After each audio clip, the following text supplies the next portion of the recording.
I was at a meeting at the United Nations recently for the representing the Co-Roundtable, and there was a lot of enthusiasm and a sense of success under sustainable development on the increased attention paid to and use of electric cars, battery-operated cars which are not using hydrocarbons, and this is going to contribute, they say, importantly to the reduction of the emission of greenhouse gases, which will then have a positive impact on global warming. We will not warm the globe so quickly. But then I read this article that raised the question of what about electric batteries? And it brought to my mind the notion of nature that there's no free lunch. There's always a consequence, no matter what you do, and all your goodwill and your good intentions might be undercut or undone by the laws of nature, by consequences. In the case of batteries, they only have a useful life of a couple of years, and then you have to take them out of the car, put a new one in. But what are you going to do with the old batteries?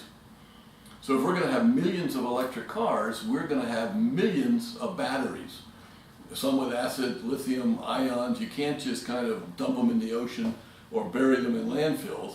So we have a solution to one problem, electric cars, which then creates another challenge, opportunity, or issue, which is batteries.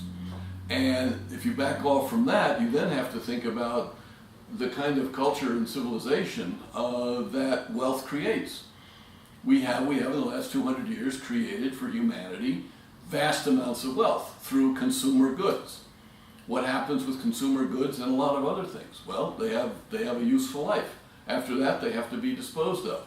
We had a talk the other year by Adam Mintner on Junkyard Planet, which looks at capitalism and modern civilization and consumerism from the perspective of the junk, the waste that it creates. And what goes in the front end also comes out the back end.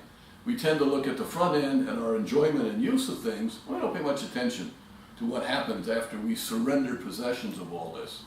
In the United States, this is suddenly becoming a problem because China has decided in the last week or two not to accept American trash and junk.